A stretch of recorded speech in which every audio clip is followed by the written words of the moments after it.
au moment de la disparition de notre père, il y a 20 ans, avec mes frères et sœurs, nous avons fait le choix de placer l'ensemble des œuvres inédites, tous ces manuscrits, toutes ces notes, un fameux dictionnaire en fiches, euh, à l'IMEC, l'Institut de la mémoire contemporaine.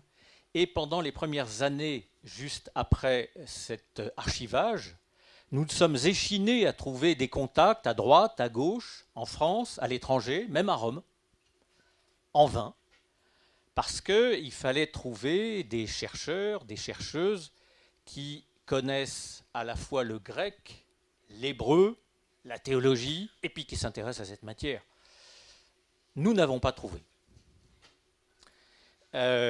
Lors d'un séjour de santé l'année dernière, il se trouve qu'une personne très proche de Bruno, de Brunner, m'a un jour interpellé, me disant vous êtes monsieur Raphaël Tresmontant, mais est-ce que c'est le Tresmontant de Claude Tresmontant? Je lui dis oui. C'était mon père, disparu il y a 20 ans, presque 20 ans. Et il me dit alors je vais vous mettre en contact avec quelqu'un qui a très bien connu les œuvres de votre père, qui se passionne pour ces œuvres de votre père, et cette personne, c'est Brunner, à qui je rends vraiment hommage, qui est venu à la maison, qui a fait connaissance, une coïncidence tout à fait extraordinaire, absolument inattendue, et qui nous a raconté son trajet intellectuel. Bon, Brunner, qui a fait connaissance de mon frère Emmanuel aussi, nous a présenté cette association Tsemar. Bon, et vous voilà, inutile de vous dire qu'après 20 années de pérégrination vaine, eh bien, je suis extrêmement honoré et très joyeux de voir qu'il y a une pousse qui reparaît. Brunner et Bérengère m'ont demandé de porter témoignage. Alors je vais le faire très brièvement. Pas un témoignage bien sûr sur la vie privée, encore moins sur l'œuvre intellectuelle de notre père, un témoignage tout simple de la manière dont notre père était un chercheur. Il était chercheur 24 heures sur 24. Pour lui, il n'y avait guère de différence entre une conversation en famille ou avec des amis et puis des discussions philosophiques avec des interlocuteurs qui étaient de son avis ou souvent hostiles à son avis et qui étaient privés ou publics. C'était tout la même chose. Il n'y avait pas beaucoup de différence entre sa lecture de la Bible hébraïque le matin à 5 heures dans son bureau et puis le fait que, il recevait un certain nombre de personnalités et qu'il parlait avec ces personnalités, de théologie, des découvertes scientifiques les plus récentes, etc. C'était une période très troublée durant mon enfance. Les blessures de la Deuxième Guerre mondiale n'étaient vraiment pas cicatrisées, elles étaient tout à vif. On était en pleine guerre d'Algérie, je parle de la fin des années 50 et du début des années 60, avant le retour des rapatriés. Et sur le plan intellectuel, on avait à l'époque une division très dogmatique, très sectaire entre, on va dire, les marxistes d'obédience stalinienne. On ne pouvait pas être un marxiste non stalinien à cette époque-là. Et puis les libéraux qui nécessairement devaient suivre le courant américain, le plan Marshall, etc. Il y avait naturellement cette très vive confrontation entre les restes de l'Empire français et puis la volonté décolonisatrice qui apparaissait un peu partout, et puis dans les restes de notre empire ancien. Et néanmoins, il y avait beaucoup de pousses. Il y avait Nietzsche, il y avait Heidegger, il y avait Freud. Bientôt, il y aurait Lacan, il y avait Lévi-Strauss. Toutes ces pousses qui apparaissaient au quartier latin et dont notre père nous faisait mention. Donc, c'était une vie intellectuelle, une émulsion permanente. Et le témoignage que je veux apporter est très simple.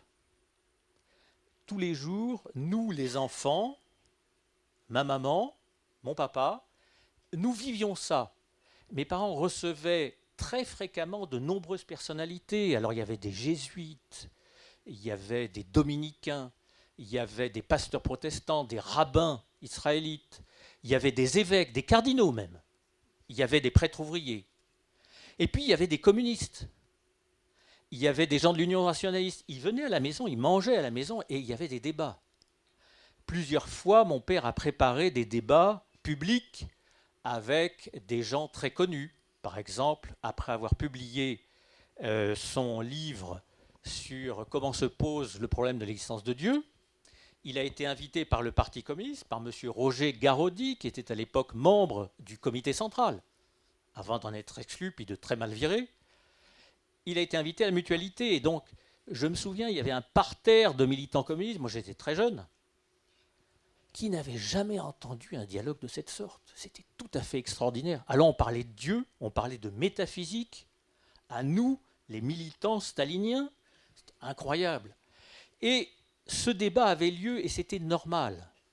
Et pourquoi c'était normal? Mais pour une raison très simple, c'est que, en fait, tous les soirs après le repas, depuis que j'ai appris à lire, 5-6 ans, jusqu'au début de mon adolescence, eh bien en famille, on se réunissait dans le salon.